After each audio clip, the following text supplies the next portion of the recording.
ಕರ್ತನಿಗೆ ಮಹಿಮೆ ಉಂಟಾಗಲಿ. ನಿಮ್ಮೆಲ್ಲರಿಗೂ ಮತ್ತೊಂದು ಹೃದಯಪೂರ್ವಕವಾದಂಥ ಸ್ವಾಗತವನ್ನು ನಾನು ಕೇಳ್ಕೊಳ್ತೇನೆ. ವಿಶೇಷವಾಗಿ ಬನ್ನಿರಿ, ನಾವು ಎಂದಿನಂತೆ ದೇವರ ವಾಕ್ಯವನ್ನು ಧ್ಯಾನ ಮಾಡ್ಕೊಳ್ಳೋಣ. ಈ ಸಮಯದಲ್ಲಿ ದೇವರ ಪ್ರೀತಿ ಬಗ್ಗೆ ನಾವು ವಾಕ್ಯವನ್ನು ಧ್ಯಾನ ಮಾಡ್ತಾ ಇದ್ದೇವೆ. ದೇವರು ಎಷ್ಟು ಪ್ರೀತಿವಂತನು, ದೇವರು ಎಷ್ಟು ದೊಡ್ಡವನು, ಪ್ರೀತಿಯಲ್ಲಿ ಆತನ ಗುಣ ಎಷ್ಟು ಶ್ರೇಷ್ಠ ಎಂಬುದನ್ನು ನಾವು ತಿಳಿಲಿಕ್ಕೆ ಈ ವಾಕ್ಯದ ಧ್ಯಾನಕ್ಕಾಗಿ ನಾವು ಬರೋಣ. ಇವತ್ತಿನ ಸಂದೇಶವನ್ನು ನಾವು ಒಂದು ತಲೆಬರದಿಂದ ನಾವು ಧ್ಯಾನ ಮಾಡ್ಕೊಳ್ಳೋಣ. ದೇವರನ್ನು ಪ್ರೀತಿಸುವುದು ಮತ್ತು ನೆರೆಯವನನ್ನು ಪ್ರೀತಿಸುವುದು ಯಾಕೆ ನಮಗೆ ಕಷ್ಟ ಅನ್ನುವಂಥ ಒಂದು ಶೀರ್ಷಿಕೆಯ ಅಡಿಯಲ್ಲಿ ಈ ವಾಕ್ಯವನ್ನು ನಾವು ಧ್ಯಾನ ಮಾಡೋಣ. ಈ ದಿನದ ಧ್ಯಾನಕ್ಕಾಗಿ ಎಜೆಕಿಯೇಲನ ಪ್ರವಾದನ ಗ್ರಂಥ 33ನೇ ಅಧ್ಯಾಯ 31ನೇ ವಚನದಿಂದ ನಾನು ಓದಿಕೊಳ್ಳಿಕ್ಕೆ ಪ್ರಾರಂಭ ಮಾಡಿಕೊಳ್ತೇನೆ. ಅವರು ನಿನ್ನ ಬಳಿಗೆ ಬಂದು ನನ್ನ ಭಕ್ತರಾಗಿ ನಿನ್ನ ಮುಂದೆ ಕೂತುಕೊಂಡು ನಿನ್ನ ಮಾತುಗಳನ್ನು ಕೇಳುತ್ತಾರೆ, ಆದರೆ ಕೈಗೊಳ್ಳುವುದಿಲ್ಲ.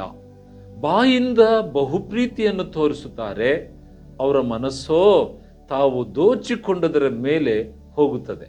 ಹೀಗೋ ನಿನ್ನ ಮಾತು ಅವರ ಎಣಿಕೆಯಲ್ಲಿ ಒಬ್ಬ ಸಂಗೀತಗಾರನು ವಾದ್ಯವನ್ನು ಜಾಣತನದಿಂದ ಬಾರಿಸಿ ಮಧುರ ಸ್ವರದಿಂದ ಹಾಡುವ ಪ್ರೇಮ ಗೀತಕ್ಕೆ ಸಮಾನವಾಗಿದೆ. ನಿನ್ನ ಮಾತುಗಳನ್ನು ಕೇಳ್ತಾರೆ, ಆದರೆ ಕೈಗೊಳ್ಳುವುದಿಲ್ಲ. ದೇವರ ನಾಮಕ್ಕೆ ಮಹಿಮೆ ಆಗಲಿ. ಪ್ರವಾದಿಯಾದಂಥ ಎಜೆಕಿಯೇಲನು ಸೆರೆಯಾಗಿರುವಂಥ ಇಸ್ರಾಯೇಲರನ್ನ ಆತ್ಮಿಕತೆಯ ಕಡೆಗೆ ಆತನು ನಡೆಸ್ತಾ ಇದ್ದಾನೆ. ಒಂದು ಇಸ್ರಾಯೇಲರಲ್ಲಿ ಸೆರೆ ಹೋಗಿ ಕೈ ಬಿಡಲ್ಪಟ್ಟಂತ ಸ್ವದೇಶದಲ್ಲಿ ವಾಸ ಮಾಡುವ ಇಸ್ರಾಯೇಲರ ಸ್ಥಿತಿಯನ್ನು ಕುರಿತು ಆತನು ಪ್ರವಾದಿಸ್ತಾನೆ. ಮಾತ್ರವಲ್ಲ, ಬಾಬೇಲ್ ದೇಶದಲ್ಲಿ ಸೆರೆಯಾಗಿರುವವರನ್ನ ಕುರಿತಾಗಿ, ಅವರ ಆತ್ಮಿಕತೆಯ ಕುರಿತಾಗಿ ಪ್ರವಾದಿಯಾದಂಥ ಎಜೆಕಿಯೇಲನು ಪ್ರವಾದಿಸ್ತಾ ಇದ್ದಾನೆ. ನಾವು ನೆನೆಸ್ಕೊಳ್ತಾ ಇದ್ದೇವೆ, ಇಸ್ರಾಯೇಲರು ಸೆರೆ ಹೋಗಿದ್ದಾರೆ, ದೇವಾಲಯ ಇಲ್ಲ, ಯಾಜಕ ಸೇವೆಗಳು ಇಲ್ಲ. ಹೀಗಿರುವಾಗ ಅವರು ಸತ್ತು ಹೋದಂಥ ಎಲುಬುಗಳಾಗಿ ಇದ್ದಾರೆ ಅನ್ನೋದನ್ನ ಆತನ ಪ್ರವಾದನ ಗ್ರಂಥದಲ್ಲಿ ನಾವು ಕೇಳ್ಕೊಳ್ತೇವೆ. ಹಾಗಾಗಿ ಆತ್ಮಿಕತೆ ಅವರಲ್ಲಿ ಕಡಿಮೆಯಾಗಿರುವುದನ್ನು ನಾವು ಕಾಣ್ತೇವೆ. ಮಾತ್ರವಲ್ಲ, ಅವರ ಪ್ರೀತಿ, ನಿಜವಾದ ಅವರ ಪ್ರೀತಿ ಹೇಗಿದೆ ಎಂಬುದನ್ನ ದೇವರ ಆತ್ಮನು ತಿಳಿಸ್ತಾ ಇದ್ದಾನೆ. ಆ ಕಾಲದಲ್ಲಿ ಹೇಗಿದ್ದಾರೆ ಎಂಬುದಾಗಿ ವಿವರಿಸಲ್ಪಟ್ಟಿದೆ. ಅವರು ಭಕ್ತರಾಗಿದ್ದಾರೆ, ಆದರೆ ನಿಜವಾಗಿ ದೇವರಿಗೆ ಭಕ್ತರಾಗಿಲ್ಲ, ಹೊರಗೆ ಅವರು ಭಕ್ತರ ತರ ಕಾಣಿಸ್ತಾರೆ. ಮತ್ತೆ ಅವರು ದೇವರ ನುಡಿಯನ್ನ ಕೇಳಬೇಕು ಅಂತ ದೇವರ ಸನ್ನಿಧಿಗೆ ಬರ್ತಾರೆ, ಆದರೆ ಅವರು ಕೇಳುವುದಿಲ್ಲ. ಮತ್ತೆ ಅವ್ರ ಬಾಯಿಂದ ಬಹುದೊಡ್ಡದಾದಂಥ ಪ್ರೀತಿಯ ಮಾತುಗಳನ್ನ ಹೇಳ್ತಾರೆ, ಆದರೆ ಅವರ ಹೃದಯ ಯಾವುದೋ ಅವರ ಜೀವಿತದಲ್ಲಿ ಆಸೆ ಪಟ್ಟಿರುವಂತ ಒಂದು ಪಾಪದ ಜೀವಿತದ ಮೇಲೆ ಅವರ ಪ್ರೀತಿ ಕೇಂದ್ರೀಕರಿಸಲ್ಪಟ್ಟಿರ್ತದೆ. ಅವರು ದೇವರನ್ನು ನೋಡಿ ಪ್ರೀತಿಸಲ್ಲ, ಅವರ ಹೃದಯ ಪ್ರೀತಿಯಿಂದ ದೂರ ಇರ್ತದೆ, ಆದರೆ ಬಾಯಿಯಿಂದ ಪ್ರೀತಿಯನ್ನ ಪ್ರಕಟಿಸ್ತಾರೆ. ಇದು ಹೇಗೆ ಕಾಣಿಸ್ತೈತೆ ಅನ್ನುವಂತ ಒಂದು ಉದಾಹರಣೆಯನ್ನ ಅಲ್ಲಿ ಪ್ರವಾದಿಯ ಮೂಲಕ ದೇವರು ಮಾತಾಡ್ತಾ ಇದ್ದಾರೆ. ಒಬ್ಬ ಒಳ್ಳೆ ಸಂಗೀತಗಾರ, ಅಂದ್ರೆ ಒಂದು ಒಳ್ಳೆ ಧ್ವನಿಯನ್ನ ಇಟ್ಟುಕೊಂಡಿರುವಂತನು, ಒಂದು ಸ್ವರವನ್ನ ಇಟ್ಟುಕೊಂಡಂತ ವ್ಯಕ್ತಿ ಶ್ರುತಿಯೊಡನೆ ತಾಳಬದ್ಧವಾಗಿ, ಲಯಬದ್ಧವಾಗಿ, ಭಾವಬದ್ಧವಾಗಿ ಹಾಡುವಂತ ಒಬ್ಬ ವ್ಯಕ್ತಿಗೆ ಅವರ ಪ್ರೀತಿ, ಅವರ ಭಕ್ತಿ ಸಮಾನವಾಗಿದೆ.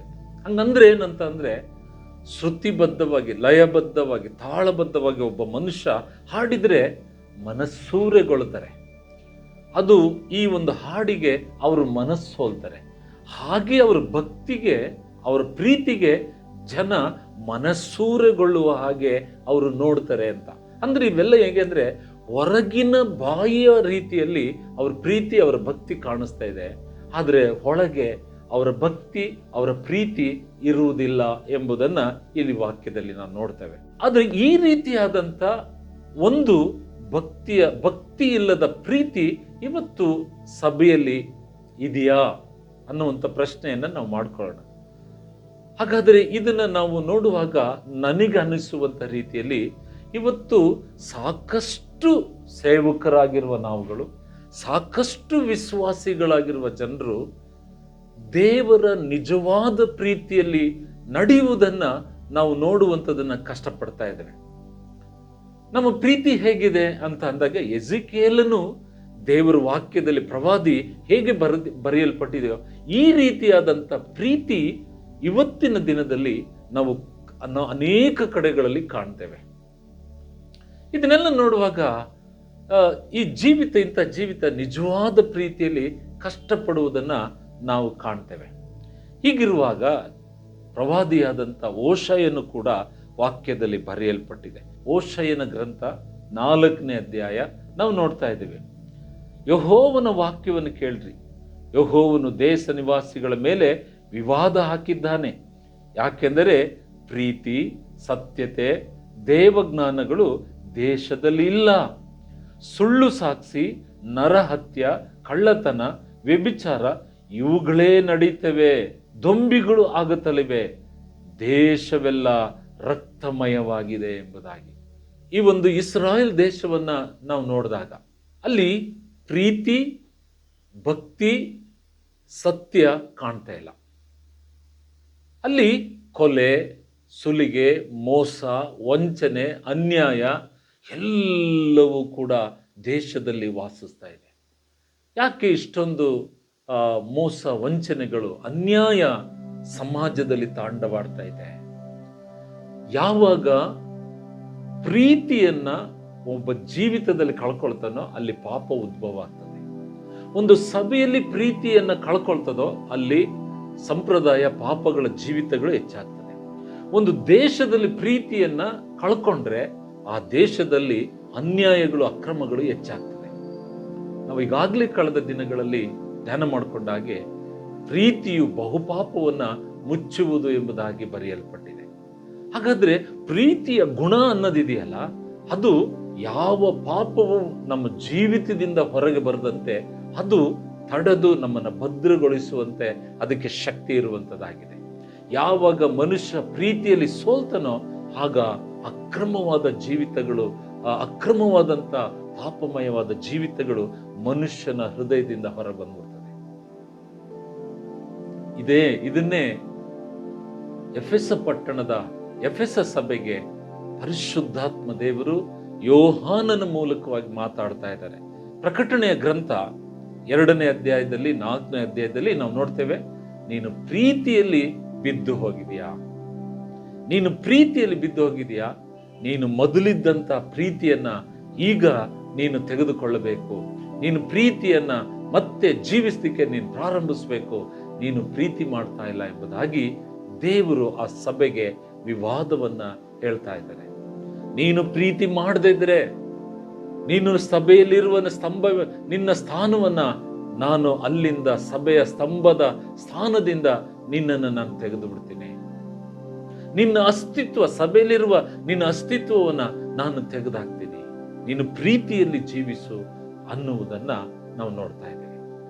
ಇಲ್ಲಿವರೆಗೂ ನೋಡುವಾಗ ನಮ್ಗೇನ್ ಕಾಣಿಸ್ತದಂದ್ರೆ, ಏನಪ್ಪ ಪ್ರೀತಿ ಅನ್ನೋದು ದೇಶದಲ್ಲಿಲ್ವಾ? ಪ್ರೀತಿ ಅನ್ನೋದು ಸಭೆ ಒಳಗಿಲ್ವಾ? ಪ್ರೀತಿ ಅನ್ನೋದು ವ್ಯಕ್ತಿಗಳ ಜೀವಿತದಲ್ಲಿ ಇಲ್ವಾ ಎಂಬುದಾಗಿ ನೋಡುವಾಗ ಇವತ್ತಿನ ದಿನದಲ್ಲಿ ದೇವರ ಪ್ರೀತಿಯನ್ನ ನಾವು ಕಾಣುವುದು ಬಹಳ ಕಷ್ಟಕರವಾಗಿರುವಂಥದ್ದಾಗಿದೆ. ಕೇವಲ ಮನುಷ್ಯ ಪ್ರೀತಿಗಳಿಂದ ನಾವು ಬಾಯಿನ ಪ್ರೀತಿಯಿಂದ, ಒಳಗಿನ ಭಕ್ತಿ ಅಲ್ಲ, ಒಳಗಿನ ಪ್ರೀತಿ ಅಲ್ಲ, ಬಾಯಿ ಮಾತಿನ ಪ್ರೀತಿಯಿಂದ ಇವತ್ತು ಕ್ರೈಸ್ತತ್ವ ಹೆಚ್ಚಿನದಾಗಿ ನಡೆದು ಹೋಗ್ತಾ ಇದೆ. ಇದು ಸಭೆಗೆ ಅಪಾಯ, ಇದು ಸಭೆಗೆ ಕಷ್ಟಕರವಾದದ್ದು. ಬನ್ರಿ, ಹಾಗಾದ್ರೆ ಸಭೆ ಪ್ರೀತಿಯಿಂದ ಜೀವನ ಮಾಡ್ಲಿಕ್ಕಾಗಲ್ವಾ? ನಾವು ಪ್ರೀತಿಯನ್ನ ಸೆಲೆಬ್ರೇಟ್ ಮಾಡಕ್ಕಾಗಲ್ವಾ? ಹಾಗಾದ್ರೆ ಈ ಒಂದು ಪ್ರೀತಿಯಿಂದ ಜೀವಿಸುವುದು ಇದು ನಮಗೆ ಕಷ್ಟವಾ? ಸಭೆಗೆ ಇದು ಕಷ್ಟವಾಗಿದೆಯಾ ಅನ್ನುವಂತ ಒಂದು ಪ್ರಶ್ನೆಯನ್ನ ನಾವು ಮಾಡಿಕೊಂಡಾಗ ನಮಗೆ ಅದರಿಂದ ಒಂದು ಉತ್ತರ ದೊರೆಯುವಂಥದ್ದಾಗಿದೆ. ಬನ್ರಿ, ಹಾಗಾದ್ರೆ ಇದರ ವಿಸ್ತರಣತೆಯನ್ನ ನಾವು ಅರ್ಥ ಮಾಡ್ಕೊಳ್ಳಲಿಕ್ಕೆ ಪ್ರಾರಂಭ ಮಾಡೋಣ. ಮತ್ತಾಯನು ಬರೆದ ಸುವಾರ್ತೆ 7ನೇ ಅಧ್ಯಾಯ 13ರಿಂದ 14ನೇ ವಚನ. ಇಕ್ಕಟ್ಟಾದ ಬಾಗಿಲಿನಿಂದ ಒಳಕ್ಕೆ ಹೋಗಿರಿ, ನಾಶನಕ್ಕೆ ಹೋಗುವ ಬಾಗಿಲು ದೊಡ್ಡದು, ದಾರಿ ಅಗಲವು, ಅದರಲ್ಲಿ ಹೋಗುವವರು ಬಹಳ ಜನ. ನಿತ್ಯ ಜೀವಕ್ಕೆ ಹೋಗುವ ಬಾಗಿಲು ಇಕ್ಕಟ್ಟು, ದಾರಿ ಬಿಕ್ಕಟ್ಟು, ಅದನ್ನು ಕಂಡು ಹಿಡಿಯುವವರು ಸ್ವಲ್ಪವೇ ಜನ ಎಂಬುದಾಗಿ. ನಾವು ಈ ವಾಕ್ಯವನ್ನ ಎರಡು ರೀತಿಯ ದೃಷ್ಟಿಕೋನದಿಂದ ನೋಡ್ತೀವಿ. ಒಂದು, ಯೇಸು ಸ್ವಾಮಿಯನ್ನ ನಂಬಿ ಪರಲೋಕಕ್ಕೆ ಪಾಪ ಪರಿಹಾರಗಳನ್ನು ಹೊಂದಿ ನಿತ್ಯ ಜೀವದ ಬಾಧ್ಯತೆಯನ್ನು ಹೊಂದಿ ಪ್ರೀತಿಯಲ್ಲಿ ಜೀವಿಸಿ ಪರಲೋಕ ರಾಜ್ಯಕ್ಕೆ ಹೋಗುವವರನ್ನ ನಾವು ನೋಡ್ತೇವೆ. ಈ ಒಂದು ಸಂಖ್ಯೆ ಕಡಿಮೆ. ಲೋಕಕ್ಕೆ ನೋಡ್ಕೊಂಡ್ರೆ ಈ ಒಂದು ಸಂಖ್ಯೆ ತುಂಬಾ ವಿರಳ. ಹಾಗಾಗಿ ಲೋಕದಲ್ಲಿ ಜನಸಂಖ್ಯೆಯನ್ನು ನೋಡಿದಾಗ ಅದರಲ್ಲಿ ಪರಲೋಕಕ್ಕೆ ಹೋಗಬೇಕಂತ ಹೋಗುವವರ ಸಂಖ್ಯೆ ಕಡಿಮೆ ಇದೆ, ಇಕ್ಕಟ್ಟಾದ ದಾರಿಯಲ್ಲಿ ಹೋಗ್ತಾ ಇದ್ದಾರೆ ಅಂತ. ಆದರೆ ನಾಶನಕ್ಕೆ ಹೋಗುವ ಬಾಗಿಲು ದೊಡ್ಡದಿದೆ, ದಾರಿ ಅಗಲವಾಗಿದೆ ಎಂಬುದಾಗಿ. ಇನ್ನೊಂದು ದೃಷ್ಟಿಕೋನವನ್ನ ನೋಡೋಣ, ಕ್ರೈಸ್ತರಲ್ಲಿಯೇ ನೋಡೋಣ. ಈಗ 100 ಜನ ಕ್ರೈಸ್ತರಿದ್ದಾರೆ ಎಂಬುದಾಗಿ ಭಾವಿಸಿದ್ರೆ 100 ಜನವು ರಕ್ಷಣೆ ಹೊಂದಿ, 100 ಜನರು ಪಾಪ ಪರಿಹಾರ ಹೊಂದಿ, 100 ಜನರು ದೇವರು ಕೊಟ್ಟಂತ ನೀತಿಯನ್ನು ಹಿಡ್ಕೊಂಡು ಅವರು ಪರಲೋಕಕ್ಕೆ ಪ್ರವೇಶಿಸ್ತಾರ ಎಂಬುದಾಗಿ ನೋಡಿದಾಗ ಇಲ್ಲಿಯೂ ಕೂಡ ತುಂಬಾ ಕಡಿಮೆ. ಹಾಗಾದ್ರೆ ಪರಲೋಕಕ್ಕೆ ಹೋಗುವವರು 100 ಜನರಲ್ಲಿ ನಾನು ನೆನೆಸ್ತೀನಿ ಒಂದು 20 ರಿಂದ 25 ಅಥವಾ 30 ಭಾಗದ ಜನ ಈ ಒಂದು ಪ್ರಯಾಣದಲ್ಲಿ ಅವರು ನೀತಿಯನ್ನ ಪ್ರೀತಿಯನ್ನ ಇಟ್ಟುಕೊಂಡು ಅವರು ಪರಲೋಕ ರಾಜ್ಯಕ್ಕೆ ಹೋಗ್ತಾ ಇದ್ದಾರೆ. ಇನ್ನು ನಾನು ನೆನೆಸ್ತೀನಿ ಒಂದು 60 ಭಾಗದ ಜನ ಆತ್ಮಿಕತೆ ಇಲ್ಲದೆ ನಡೆಯುವುದನ್ನ ನಾವು ಕಾಣ್ತೇವೆ. ಆ ದಿನದಲ್ಲಿ ಎಷ್ಟೋ ಜನ ಬಂದು ನಾನು ಅದ್ಭುತ ಮಾಡಿದೆ, ನಾನು ಬೋಧನೆ ಮಾಡಿದೆ, ದೆವ್ವಗಳನ್ನು ಬಿಡಿಸ್ದೆ ಎಂಬುದಾಗಿ ಹೇಳ್ತಾರೆ. ಆದರೆ ನೀವು ತಂದೆಯ ಚಿತ್ತವನ್ನು ಮೀರಿ ನಡೆದವರೇ, ನನ್ನಿಂದ ತೊಲಗಿ ಹೋಗಿರಿ ಎಂಬುದಾಗಿ ಆ ದಿನದಲ್ಲಿ ಎಷ್ಟೋ ಜನರಿಗೆ ನಾನು ಹೇಳಬೇಕು. ಅಂದ್ರೆ ಇಲ್ಲಿ ಕೂಡ ಕ್ರೈಸ್ತರಲ್ಲಿ ಎಲ್ಲರೂ ಪರಲೋಕಕ್ಕೆ ಹೋಗ್ಬೇಕು ಅನ್ನೋ ಆಸೆ ಎಲ್ಲರಲ್ಲೂ ಇದೆ. ಆದರೆ ಅನೇಕ ಜನರಿಗೆ ಪರಲೋಕ ಹೋಗುವ ಬಾಗಿಲು ಚಿಕ್ಕದಾಗಿದೆ, ಇಕ್ಕಟ್ಟಾದ ದಾರಿಯಲ್ಲಿ ಕೆಲವರು ಹೋಗ್ತಾ ಇದ್ದಾರೆ. ಆದರೆ ಇಲ್ಲಿಯೂ ಕೂಡ ಕ್ರೈಸ್ತರೆನಿಸಿಕೊಂಡ ನಾವು ಅನೇಕರು ಅಗಲವಾದ ದಾರಿ ಮಾಡಿಕೊಂಡು ತಮ್ಮ ಮನಸ್ಸನ್ನ ಸ್ವೇಚ್ಛೆ ಮಾಡಿಕೊಂಡು ನಾನು ಪರಲೋಕಕ್ಕೆ ಹೋಗ್ತೀನಿ ಅಂತ ಹೇಳ್ತಾ ಕೊನೆಗೆ ನರಕಕ್ಕೆ ಹೋಗುವಂಥದನ್ನ ಕಾಣ್ತೇವೆ. ಹಾಗಾದ್ರೆ ದೇವರು ನಮಗೆ ಇಲ್ಲೊಂದು ಸಣ್ಣ ಪ್ರಶ್ನೆಯನ್ನ ನಾವು ಮಾಡ್ಕೊಂಡು, ದೇವರು ನಮಗೆ ಪರಲೋಕಕ್ಕೆ ಹೋಗಕ್ಕೆ ಇದು ಇಷ್ಟು ಇಕ್ಕಟ್ಟಾಗಿದೆಯಾ, ದಾರಿ ಬಿಕ್ಕಟ್ಟಾಗಿದೆಯಾ ಎಂಬುದಾಗಿ ನಾವು ಪ್ರಶ್ನೆ ಮಾಡ್ಕೊಂಡ್ರೆ, ಹಾಗಾದ್ರೆ ಮತ್ತಾಯನ ಬರೆದ ಸುವಾರ್ತೆ 11ನೇ ಅಧ್ಯಾಯ 28 ರಿಂದ 30ನೇ ವಚನ, ಕಷ್ಟಪಡುವವರೇ ಎಲೆ ಹೊರ ಹೊತ್ತವರೇ ನನ್ನ ಬಳಿಗೆ ಬನ್ರಿ, ನಾನು ನಿಮಗೆ ವಿಶ್ರಾಂತಿಯನ್ನು ಕೊಡುವೆನು. ನಾನು ಸಾತ್ವಿಕನು ದೀನ ಮನಸ್ಸುಳ್ಳವನು ಆಗಿರುವುದರಿಂದ ನನ್ನ ನೊಗವನ್ನ ನಿಮ್ಮ ಮೇಲೆ ತೆಗೆದುಕೊಂಡು ನನ್ನಲ್ಲಿ ಕಲ್ತ್ಕೊಳ್ರಿ, ಆಗ ನಿಮ್ಮ ಆತ್ಮಗಳಿಗೆ ವಿಶ್ರಾಂತಿ ಸಿಕ್ಕುವುದು. ಯಾಕೆಂದರೆ ನನ್ನ ನೊಗವು ಮೃದುವಾದದ್ದು, ನನ್ನ ಹೊರೆಯು ಹೌರವಾದದ್ದು ಎಂಬುದಾಗಿ ಹೇಳ್ತಾ ಇದ್ದಾರೆ.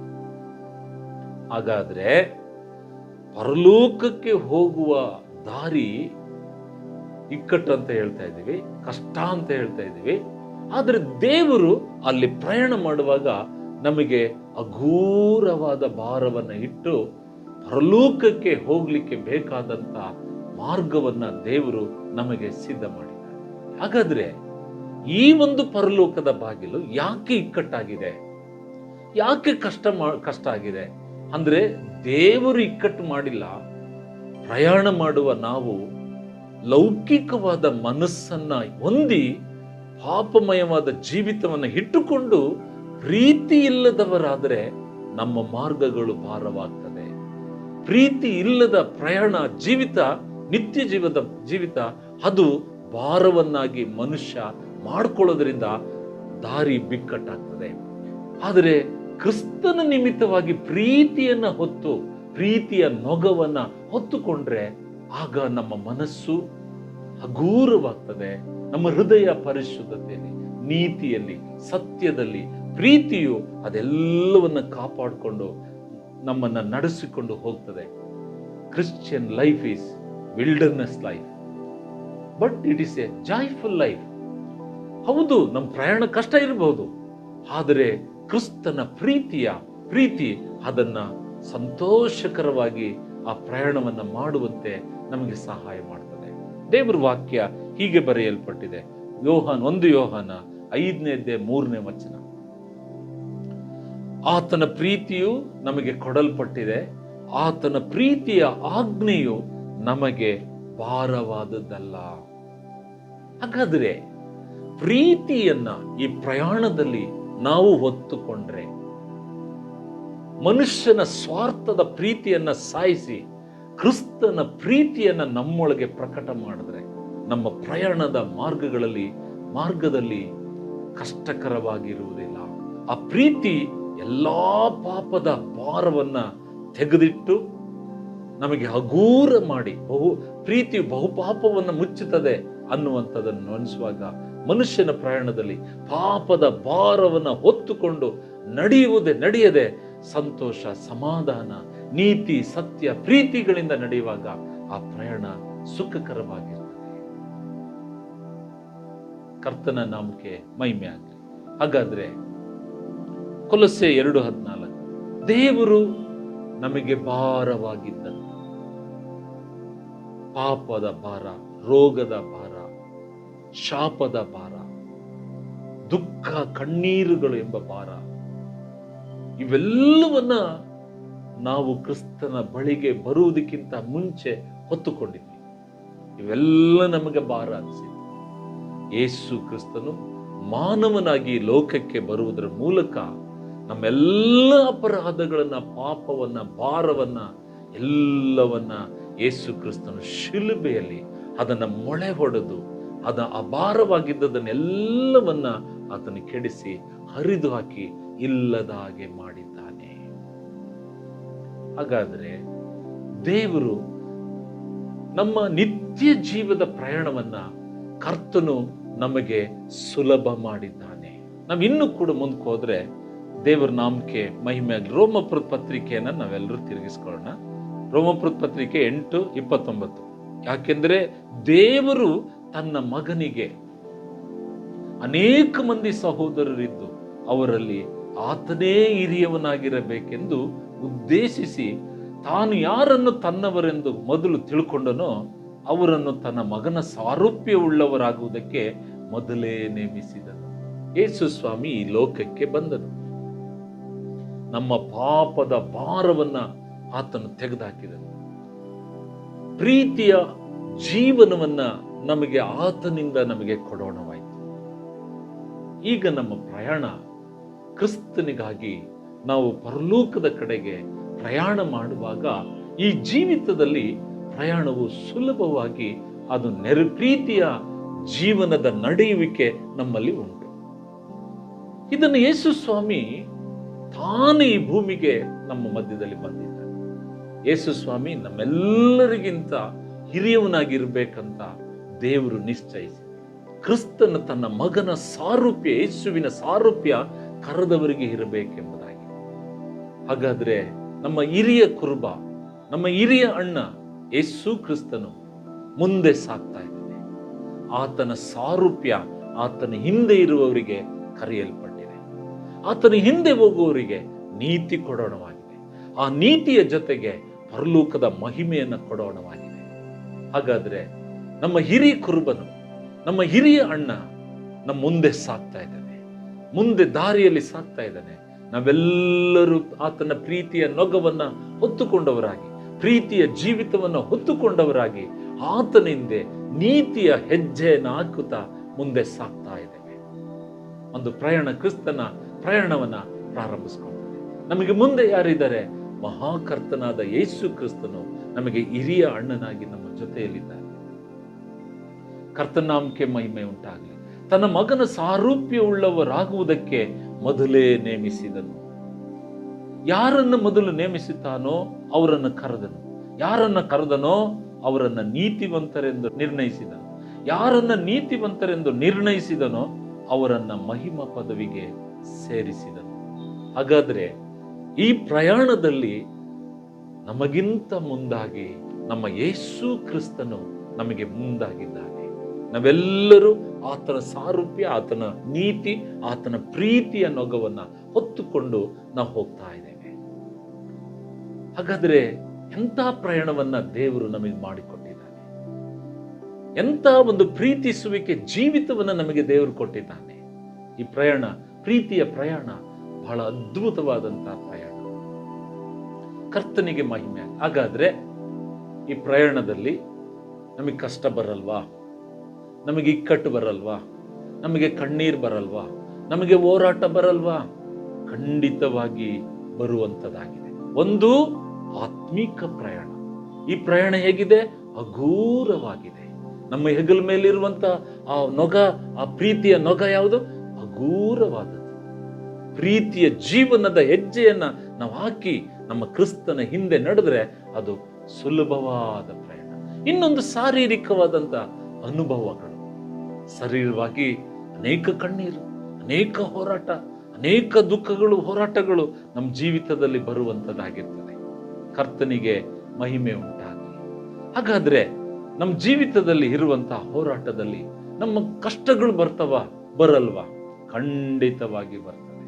ಖಂಡಿತವಾಗಿ ಅನೇಕ ಹೋರಾಟಗಳು ಕ್ರಿಸ್ತಿಯ ಜೀವಿತದ ಪ್ರಯಾಣದಲ್ಲಿ ಬರ್ತದೆ. ಹಾಗಾದ್ರೆ ನೋಡೋಣ. 2 ಕೊರಿಂಥ 1ನೇ ಅಧ್ಯಾಯ 5ನೇ ವಚನ. ಕ್ರಿಸ್ತನ ನಿಮಿತ್ತ ನಿಮಗೆ ಬಾಧೆಗಳು ಹೇಗೆ ಏರಳವಾಗಿ ಉಂಟಾಗುತ್ತದೆಯೋ ಹಾಗೆಯೇ ಆದರಣೆಯೂ ಕೂಡ ಕ್ರಿಸ್ತನ ಮೂಲಕ ಏರಳವಾಗಿ ಉಂಟಾಗುತ್ತದೆ. ನಮಗೆ ಸಂಕಟ ಬರುತ್ತದೋ ಅದರಿಂದ ನಿಮಗೆ ಧೈರ್ಯವೂ ರಕ್ಷಣೆಯೂ ಉಂಟಾಗುತ್ತದೆ. ನಮಗೆ ಸಂಕಟ ಪರಿಹಾರವಾಗುತ್ತದೋ ಅದರಿಂದ ನಿಮಗೆ ಆದರಣೆ ಆಗುತ್ತದೆ. ನಾವು ಅನುಭವಿಸುವಂತ ಬಾಧೆಗಳನ್ನು ನೀವು ತಾಳ್ಮೆಯಿಂದ ಸಹಿಸಿಕೊಳ್ಳುವಂತೆ ಅದು ನಿಮ್ಮನ್ನ ಧೈರ್ಯಗೊಳಿಸುತ್ತದೆ. ನೋಡ್ರಿ, ಹಾಗಾದ್ರೆ ಈ ಒಂದು ಆತ್ಮಿಕ ಪ್ರಯಾಣದಲ್ಲಿ ಹೋಗೋ ಪ್ರೀತಿಯ ಒಂದು ಪ್ರಯಾಣವನ್ನ ನಾವು ಪ್ರಾರಂಭಿಸಿ ನಾವು ನಮ್ಮ ದಾರಿಯನ್ನ ಸುಲಭ ಮಾಡಿಕೊಂಡು ಮುಂದೆ ನಮ್ಮ ಹಿರಿಯಣ್ಣನಾದ ಯೇಸುವನ್ನ ಇಟ್ಟುಕೊಂಡು ನಾವೆಲ್ಲರೂ ಪ್ರಯಾಣ ಮಾಡುವಾಗ ಆ ಪ್ರಯಾಣ ಸುಲಭವಾದ ಪ್ರಯಾಣವಾಗಿರ್ತದೆ. ಆದರೆ ಶಾರೀರಿಕ ಹೋರಾಟದಲ್ಲಿ ಎಷ್ಟೋ ಹೋರಾಟಗಳು ನಮ್ಮ ಜೀವಿತದಲ್ಲಿ ಬಂದಾಗ ಯಾವ ಪ್ರಮಾಣದ ಹೋರಾಟ ಇರ್ತದೋ ಅಷ್ಟೇ ಪ್ರಮಾಣದ ಕ್ರಿಸ್ತನಿಂದುಂಟಾದ ಆದರಣೆ, ರಕ್ಷಣೆ, ಧೈರ್ಯ, ತಾಳ್ಮೆ, ಬಲ ನಮಗೆ ಉಂಟಾಗ್ತದೆ. ಹೇಗೆ ಕಷ್ಟ ಆಯ್ತೀಗ? ಹೇಗೆ ಕಷ್ಟ ಆಯ್ತೀಗ? ಆತ್ಮಿಕ ಪ್ರಯಾಣ ನೊಗ ಹೊತ್ತಿರುವುದು ಸುಲಭವೇ. ಶಾರೀರಿಕವಾದ ಹೋರಾಟಗಳು ನಮ್ಮ ಜೀವಿತದಲ್ಲಿ ಬಂದಾಗ ಅವುಗಳನ್ನ ಜಯಿಸಿ ಬಲ ಹೊಂದಿ ಕರ್ತನಿಂದ ಬರುವ ಧೈರ್ಯ, ಆದರಣೆ, ಶಕ್ತಿ, ತಾಳ್ಮೆ, ಬಲವನ್ನ ಹೊಂದಿಕೊಂಡು ನಾವು ಹೋಗುವಾಗ ನಿಜವಾದ ಪ್ರಯಾಣ, ಪ್ರೀತಿಸುವ ಪ್ರಯಾಣ, ಪ್ರೀತಿ ಮಾಡುವಂತ ಪ್ರಯಾಣ, ಕರ್ತನನ್ನ ಪ್ರೀತಿಸ್ತಕ್ಕಂಥದ್ದು, ನೆರೆಯವನನ್ನು ಪ್ರೀತಿಸುವಂತ ಈ ಪ್ರಯಾಣ ಪ್ರೀತಿಯಿಂದ ಎಷ್ಟು ಸುಲಭಕರವಾಗಿರುವುದು ಎಂಬುದನ್ನ, ಈ ಸತ್ಯವನ್ನ ನಾವೆಲ್ಲರೂ ಮನಗಾಣಬೇಕು.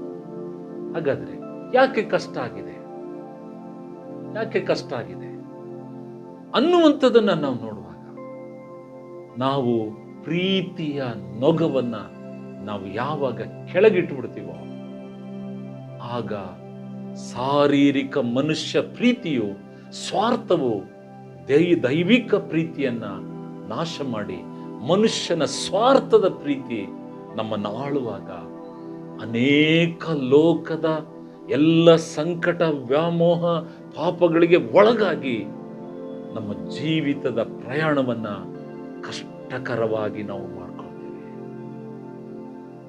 ಆಗ ದೇವರನ್ನೂ ನಾವು ಪ್ರೀತಿಸಕ್ಕಾಗಲ್ಲ, ಮನುಷ್ಯರನ್ನು ಪ್ರೀತಿಸಕ್ಕಾಗಲ್ಲ. ನಾವು ಯಾವಾಗ ಮನುಷ್ಯ ಪ್ರೀತಿ, ಸ್ವಾರ್ಥಕರವಾದಂತ ಈ ಪ್ರೀತಿಯ ಮೇಲೆ ನಾವು ಆತುಕೊಳ್ತೀವೋ ಆಗ ನಮ್ಮ ಜೀವನ, ಆತ್ಮಿಕ ಜೀವನ, ಶಾರೀರಿಕ ಜೀವನ ಇವು ಕಷ್ಟಕರವಾಗಿ ಆಗುತ್ತದೆ. ನೋಡ್ರಿ, ದೇವರು ನಮಗೆ ಎಲ್ಲವನ್ನ ಹಗುರ ಮಾಡಿದ್ದಾನೆ. ದೇವರು ಎಲ್ಲವನ್ನು ಸುಲಭವಾಗಿ ಮಾಡಿಕೊಂಡಿದ್ದಾನೆ.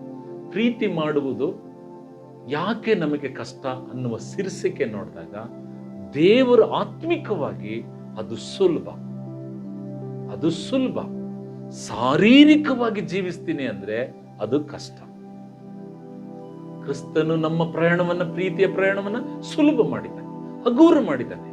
ಆದರೆ ಯಾವಾಗ ಪ್ರೀತಿಯನ್ನ ಮಾಡುವುದನ್ನ ನಾವು ಕಲಿಯುವುದಿಲ್ವೋ ಆಗ ನಮ್ಮ ಪ್ರಯಾಣ ನಮಗೆ ಕಷ್ಟಕರವಾಗಿರುವಂಥದ್ದಾಗಿದೆ. ಕರ್ತನಿಗೆ ಮಹಿಮೆ ಆಗಲಿ. ನಾವು 2 ಕೊರಿಂಥ 1:4 ನಾವು ನೋಡಿದ್ರೆ ಅದು ಕೂಡ ಹೇಗೆ ಹೇಳ್ತದೆ, ನಮಗೆ ಸಂಭವಿಸುವ ಎಲ್ಲಾ ಸಂಕಟಗಳಲ್ಲಿ ನಮ್ಮನ್ನು ಸಂತೈಸುತ್ತಾನೆ. ಹೀಗೆ ದೇವರಿಂದ ನಮಗಾಗುವ ಆದರಣೆ ಮೂಲಕ ನಾವು ನಾನಾ ವಿಧವಾದ ಸಂಕಟಗಳಲ್ಲಿ ಬಿದ್ದಿರುವವರನ್ನ ಸಂತೈಸುವುದಕ್ಕೆ ಶಕ್ತರಾಗಿರುತ್ತೇವೆ. ನೋಡಿದ್ರ ಎಂಥ ದೊಡ್ಡ ಜಯ, ಎಂಥ ದೊಡ್ಡ ಮಾರ್ಗ. ನಮ್ಮ ದಾರಿ ಎಷ್ಟು ಸುಲಭ, ನಮ್ಮ ಪ್ರಯಾಣ ಎಷ್ಟು ಸುಲಭ. ಕ್ರಿಸ್ತನು ಇದನ್ನ ನಮಗಾಗಿ ಈ ಒಂದು ಪ್ರಯಾಣವನ್ನ ಯಾರಿಗೆ ಮಾಡಿದ? ತನ್ನ ಪ್ರೀತಿಸುವವರ ಹಿತಕ್ಕಾಗಿ ಎಲ್ಲಾ ಕಾರ್ಯಗಳನ್ನ ಅನುಕೂಲಪಡಿಸುತ್ತಾನೆ. ಹಿರಿಯಣ್ಣ ನಮ್ಮ ಮುಂದೆ ಇದ್ದಾನೆ. ನಾವೆಲ್ಲರೂ ಆತನ ಸಾರೂಪ್ಯ ಕರೆಯಲ್ಪಟ್ಟಿದ್ದೇವೆ. ಆತನ ನೀತಿ ನಮ್ಮೊಂದಿಗಿದೆ. ಪ್ರೀತಿ ಇರುವಲ್ಲಿ ನೀತಿ ಇದೆ. ಪ್ರೀತಿ ಇರುವಲ್ಲಿ, ನೀತಿ ಇರುವಲ್ಲಿ ಆತನ ಸಾರೂಪ್ಯ ಇರ್ತದೆ. ಆತನ ಸಾರೂಪ್ಯ, ಆತನ ನೀತಿ, ಆತನ ಪ್ರೀತಿ ಎಲ್ಲಿರುತ್ತೋ ಅಲ್ಲಿ ದೇವರ ಮಹಿಮೆ ಇರ್ತದೆ. ದೇವರು ತನ್ನನ್ನು ಪ್ರೀತಿಸುವವರಿಗೆ ಇದನ್ನು ವಾಗ್ದಾನ ಮಾಡಿದ್ದಾನೆ. ಪ್ರಯಾಣ, ನಮ್ಮ ಜೀವಿತದ ಪ್ರಯಾಣ, ಪ್ರೀತಿಯ ಪ್ರಯಾಣ ಆಶೀರ್ವಾದಕರವಾಗಿದೆ, ಆದರಣೆಯುಳ್ಳದ್ದಾಗಿದೆ, ಸುಲಭವಾಗಿದೆ. ಅದು ಎಂದಿಗೂ ಕಷ್ಟವಲ್ಲ. 2 ತರ ಪ್ರೀತಿ ಇದೆ. ಒಂದು ಮನುಷ್ಯ ಪ್ರೀತಿ, ಇನ್ನೊಂದು ದೇವರ ಪ್ರೀತಿ. ರೋಮಾಪುರದ ಪತ್ರಿಕೆ 5:5 ದೇವರ ಪ್ರೀತಿಯ ದಯಾರಸವು ಪರಿಶುದ್ಧಾತ್ಮನು ನಮ್ಮ ಹೃದಯದೊಳಗೆ ಧಾರಾಳವಾಗಿ ಸುರಿದಿದೆನಲ್ಲ. ಯಾಕೆ ಪ್ರೀತಿ ಸುರಿಯಲ್ಪಟ್ಟಿದೆ? ಪ್ರೀತಿಯ ಪ್ರಯಾಣವನ್ನ, ಪ್ರೀತಿಯ ಜೀವಿತವನ್ನ ನಾವು ಮಾಡಬೇಕು. ನಮ್ಮ ದಾರಿಯನ್ನ, ನಮಗಿರುವ ಭಾರವನ್ನ ಹಗೂರ ಮಾಡ್ಕೋಬೇಕು. ನಾವು ಯಾವಾಗ ಪ್ರೀತಿಯನ್ನು ತೆಗೆದಿಡ್ತೀವೋ ಮನುಷ್ಯನ ಪ್ರೀತಿ ನಮ್ಮ ಜೀವಿತವನ್ನ ಭಾರವಾಗಿ ಮಾಡ್ತದೆ. ಹಾಗಾದ್ರೆ ಇಂಥ ಪ್ರೀತಿಯ ಪ್ರಯಾಣದಲ್ಲಿ ನಾವು ಹೆಜ್ಜೆ ಆಗ್ತಾ ಪ್ರತಿದಿನ ದೇವರ ಪ್ರೀತಿಯಿಂದ ಕರ್ತನನ್ನು ಪ್ರೀತಿ ಮಾಡ್ತಾ, ಆ ಪ್ರೀತಿಯಿಂದ ನೆರೆಯವರನ್ನ ಪ್ರೀತಿಸ್ಲಿಕ್ಕೆ, ಕರ್ತನೇ ನಿನ್ ಪ್ರೀತಿ ನನ್ನಲ್ಲಿ ಪ್ರಕಟವಾಗ್ಲಿ, ನನ್ನ ಜೀವಿತದಲ್ಲಿ ನಿನ್ ಪ್ರೀತಿ ಪ್ರಕಟವಾಗ್ಲಿ, ನನ್ನ ಮನುಷ್ಯನ ಪ್ರೀತಿಯಾದ ಸ್ವಾರ್ಥ ಪ್ರೀತಿಗೆ ನನ್ನ ಕರ್ತನೆ ನನ್ನನ್ನು ತೆಗೆದಾಕು, ಆ ಪ್ರೀತಿ ತೆಗೆದಾಕು, ಮನುಷ್ಯನ ಪ್ರೀತಿ ತೆಗೆದಾಕು ನನ್ನಲ್ಲಿ, ಅದರಲ್ಲಿ ನಾನು ಸಾಯುವಂತೆ ಮಾಡು. ಕರ್ತನೆ ಕ್ರಿಸ್ತನ ಪ್ರೀತಿಯಲ್ಲಿ ಜೀವಿಸುವಂತೆ ನನಗೆ ಮಾಡುವಂತ ಪ್ರಯಾಣವನ್ನ ನಾವು ಮಾಡುತ್ತಾ ಹೋಗುವಾಗ ಅಲ್ಲಿ ಏನು ಆಶೀರ್ವಾದವಾಗಿರ್ತದೆ ಅಂದ್ರೆ, ಕೊಲೊಸ್ಸೆ 1:10-11 ನಾವು ಯಾವಾಗ ಕಷ್ಟದಲ್ಲಿರ್ತೀವೋ ಕರ್ತನ ಆದರಣೆ, ಧೈರ್ಯ, ತಾಳ್ಮೆ, ಸಂತೈಸುವಿಕೆ ಇವೆಲ್ಲವೂ ನಮಗೆ ದೊರಕುವಾಗ ಆತನ ಮಹಿಮೆಯ ಶಕ್ತಿಯ ಪ್ರಕಾರ ನಾವು ಪರಿಪೂರ್ಣ ಬಲ ಹೊಂದಿ ಬಲಿಷ್ಠರಾಗಿ ಫಲ ಕೊಡುತ್ತಾ ದೈವಜ್ಞಾನದಿಂದ ಅಭಿವೃದ್ಧಿಯಾಗುತ್ತಾ ನಾವು ಪ್ರಯಾಣ ಮಾಡ್ತೀವಿ. Praise the lord. ದೇವರ ಮಹಿಮೆ ಆಗ್ಲಿ.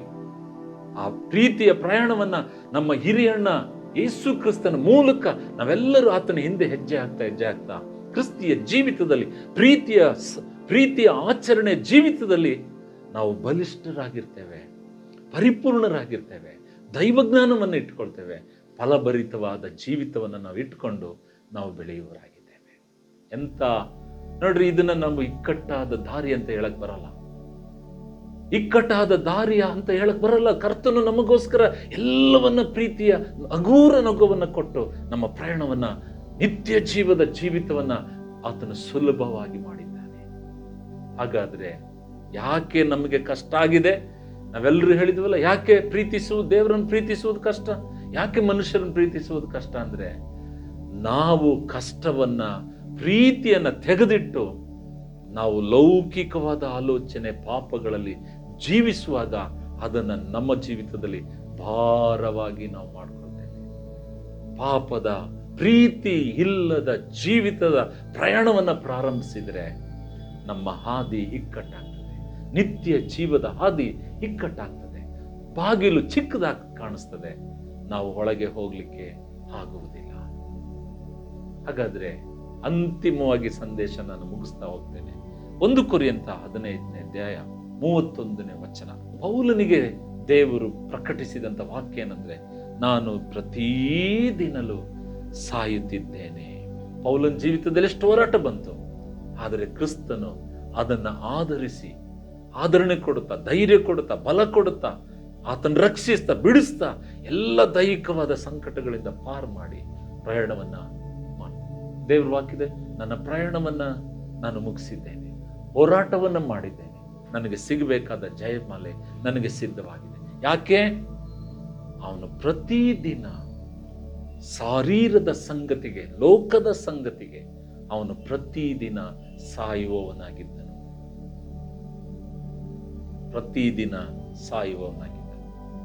ಈ ರೀತಿಯಾಗಿ ಶಾರೀರಿಕವಾಗಿ ನಾವು ಸತ್ರೆ ಭಕ್ತಿಯ ನಾಟಕವನ್ನ ಹಾಡ್ಲಿಕ್ಕೆ ಸಾಧ್ಯ ಇಲ್ಲ. ಬಾಯಿ ಮಾತಿನ ಪ್ರೀತಿಯನ್ನ ಮಾಡ್ಲಿಕ್ಕೆ ಸಾಧ್ಯ ಇಲ್ಲ. ನಾವು ವಾಕ್ಯ ಓದ್ಕೊಂಡಲ್ಲ, ಎಜೆಕೇಲ 33-31 ಓದಿದ್ವಲ್ಲ, ದೇವರ ಮಾತನ್ನ ಕೇಳಲಿಕ್ಕೆ ಭಕ್ತರಾಗಿ ಕೂತ್ಕೊಳ್ತಾರೆ. ಯಾಕೆ ಭಕ್ತರಾಗಿ ಕೂತ್ಕೊಳ್ತಾರೆ? ಶರೀರವಾಗಿ ಸಾಯಲಿಲ್ಲ ಅಂದ್ರೆ ನಾಟಕೀಯ ಭಕ್ತರಾಗಿ ಕೂರ್ಬೇಕಾಗ್ತದೆ. ನಾವು ಶರೀರದಲ್ಲಿ ಸಾಯಲಿಲ್ಲ ಅಂದ್ರೆ ಕಪಟವಾದ ಬಾಯಿಂದ ಪ್ರೀತಿಯನ್ನ ನಾವು ಮಾಡಬೇಕಾಗ್ತದೆ. ನಮ್ಮ ಪ್ರೀತಿ, ನಮ್ಮ ಭಕ್ತಿ ಮನರಂಜನೆ ರೀತಿಯಲ್ಲಿ ಕಾಣಿಸ್ತದೆ. ಯಾಕೆಂದ್ರೆ ಅದು ನಿಜವಾದ ದೇವರ ಪ್ರೀತಿ ಇಲ್ಲದೆ ಇರುವ ಜೀವಿತ. ಇದರಿಂದ ಕಷ್ಟಕರವಾಗಿರ್ತದೆ, ಇದರಿಂದ ದಾರಿ ಕಷ್ಟವಾಗ್ತದೆ, ಇದರಿಂದ ನಿತ್ಯ ಜೀವ ಕಷ್ಟವಾಗ್ತದೆ. ನಿಜವಾದ ಪ್ರೀತಿ ಅದು ಎಲ್ಲರನ್ನ ಪ್ರೀತಿಸುವಂಥದ್ದಾಗಿದೆ. ಅದು ಭಾರವನ್ನ ಕಡಿಮೆ ಮಾಡಿಕೊಳ್ಳುವಂಥದ್ದಾಗಿದೆ. ದಾರಿ ಇಕ್ಕಟ್ಟಾದ ದಾರಿಯನ್ನ ಅದು ಸುಲಭ ಮಾಡಿಕೊಳ್ಳುವಂಥದ್ದಾಗಿದೆ. ನಮಗೆ ಕೊಟ್ಟಲ್ಪಟ್ಟ ನೀತಿಯನ್ನ, ಪ್ರೀತಿಯನ್ನ, ಸತ್ಯತೆ, ಪರಿಶುದ್ಧತೆಯನ್ನ, ಆ ಪ್ರೀತಿ ನಮ್ಮನ್ನ ರಕ್ಷಿಸುವಂಥದ್ದಾಗಿರ್ತದೆ. ನಿಜವಾದ ಭಕ್ತಿ, ನಿಜವಾದ ಪ್ರೀತಿಯನ್ನ ಆಗ ನಾವು ಕೊಡಲಿಕ್ಕೆ ಸಾಧ್ಯವಾಗ್ತದೆ.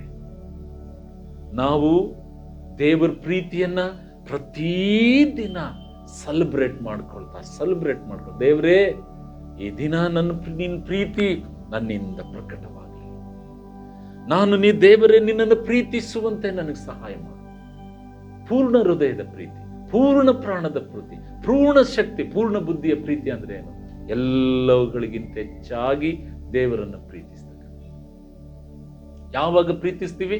ನಾವು ಶರೀರಕ್ಕಾಗಿ ಸಾಯುವಾಗ ಪೂರ್ಣ ಪ್ರೀತಿ ನಮ್ಮಲ್ಲಿ ಬರ್ತದೆ. ಆಗ ನಾವು ಜೀವಿಸ್ಲಿಕ್ಕೆ ಸಾಧ್ಯ ಆಗ್ತದೆ. ಆಗ ನಮ್ಮ ಪ್ರಯಾಣ ಆಶೀರ್ವಾದ. ಆ ಪ್ರೀತಿ ನಮ್ಮ ಎಲ್ಲ ಪಾಪದ ಜೀವಿತವನ್ನು ರಕ್ಷಿಸಿ ಕರ್ತನಿಗಾಗಿ ಮುಂದೆ ಹೋಗುವಂಥದ್ದಾಗಿದೆ. ಆಗ ನಾಟಕದ ಭಕ್ತಿ, ನಾಟಕದ ಪ್ರೀತಿ ನಮ್ಮ ಜೀವಿತದಲ್ಲಿ ಕಾಣುವುದಿಲ್ಲ. ನಾವು ಶಾರೀರಿಕವಾಗಿ ಸಾಯಬೇಕು, ಆತ್ಮದ ಪ್ರೀತಿಯಿಂದ ಜೀವನವನ್ನು ನಾವು ಮಾಡಬೇಕು. ಆಗ ಮಾರ್ಗ ಸುಲಭವಾಗ್ತದೆ. ಇಲ್ಲದಿದ್ರೆ ಪ್ರೀತಿಯನ್ನ ನಾವು ಕೈ ಬಿಟ್ರೆ, ಮನುಷ್ಯನ ಪ್ರೀತಿಯಿಂದ ಜೀವಿಸಿದ್ರೆ ನಮ್ಮ ಜೀವಿತ ನಾಟಕೀಯವಾಗಿರ್ತದೆ. ನಾವು ಭಕ್ತಿಯಾಗಿ, ಪ್ರೀತಿಯಾಗಿ ನಾವು ಜೀವಿಸ್ತೀವಿ. ಅವರು ಕೇಳ್ತಾರೆ, ಅವರು ಕೈಗೊಂಡು ನಡೆಯುವುದಿಲ್ಲ. ಎಫೆಸ ಬರೆದ ಪತ್ರಿಕೆಗೆ ಹೇಳಿದಂತ ಮಾತು, ನೀನು ಪ್ರೀತಿಯನ್ನ ಸೆಲೆಬ್ರೇಟ್ ಮಾಡು. ನೀನು ಎಲ್ಲಿಂದ ಬಿದ್ದಿದಿ ಆ ಪ್ರೀತಿಯಿಂದ ಎದ್ದೇಳ್ಬೇಕಂದ್ರೆ ಲೌಕಿಕವಾದ ಪ್ರೀತಿ ಸಂಗತಿಗೆ ಸಾಯ್ಬೇಕು, ಶಾರೀರದ ಸಂಗತಿಗಾಗಿ ಸಾಯ್ಬೇಕು. ಪ್ರೀತಿಗಾಗಿ ಜೀವಿಸುವುದಿದ್ರೆ ಮಾತ್ರನೇ ನಾವು ಪ್ರೀತಿಯಾಗಿ ಜೀವಿಸಲಿಕ್ಕೆ ಸಾಧ್ಯ. ಸಂದೇಶ ಹೇಗೆ ಹೇಳ್ತದೆ? ದೇವರು ಮನುಷ್ಯನ ಪ್ರೀತಿಯಿಂದ ಹೋದ್ರೆ ಪ್ರೀತಿಸುವುದು ಕಷ್ಟ. ದೇವರ ಪ್ರೀತಿಯಿಂದ ಜೀವನ ಮಾಡಿದ್ರೆ ದೇವರನ್ನು ಪ್ರೀತಿಸುವುದು, ನೆರೆಯವನ್ನ ಪ್ರೀತಿಸುವುದು ಸುಲಭವಾದದ್ದು. ಪ್ರಾರ್ಥನೆ ಮಾಡ್ಕೊಳ್ಳೋಣ. ನಮ್ಮನ್ನು ಬಹಳವಾಗಿ ಪ್ರೀತಿ ಮಾಡಿದ್ದೇವ್ರೆ, ಈ ಸಂದೇಶ ಅನೇಕ ಜನರಿಗೆ ಮುಟ್ಟುವಂಥದ್ದಾಗ್ಲಿ. ಕರ್ತನೆ, ನೀನು ಕೊಟ್ಟಿರುವ ಪ್ರೀತಿ ಭಾರವಿಲ್ಲದ ಸ್ವಾಮಿ. ಕರ್ತನೆ, ಮನುಷ್ಯನ ಪ್ರೀತಿ ಅದು ಲೌಕಿಕ ಸ್ವಾರ್ಥ ಪ್ರೀತಿ, ಅದು ನಮಗೆ ಭಾರವನ್ನು ಉಂಟು ಮಾಡ್ತದೆ. ದೇವರೇ, ಲೌಕಿಕವಾದಂಥ ಸ್ವಾರ್ಥದ ಪ್ರೀತಿಗೆ ನಾವು ಸತ್ತು ದೇವರ ಪ್ರೀತಿಗಾಗಿ ಜೀವಿಸುತ್ತಾ ನಾವು ಪ್ರಯಾಣದಲ್ಲಿ ಮುಂದೆ ಹೋಗುವಂತೆ ಸಹಾಯ ಮಾಡು. ಪ್ರಾರ್ಥನೆ ಕೇಳಿದಕ್ಕಾಗಿ ಸ್ತೋತ್ರ, ಯೇಸುವಿನ ನಾಮದಲ್ಲಿ ತಂದೆಯೇ, ಆಮೇನ್. ದೇವರು ನಿಮ್ಮನ್ನು ಆಶೀರ್ವದಿಸಲಿ.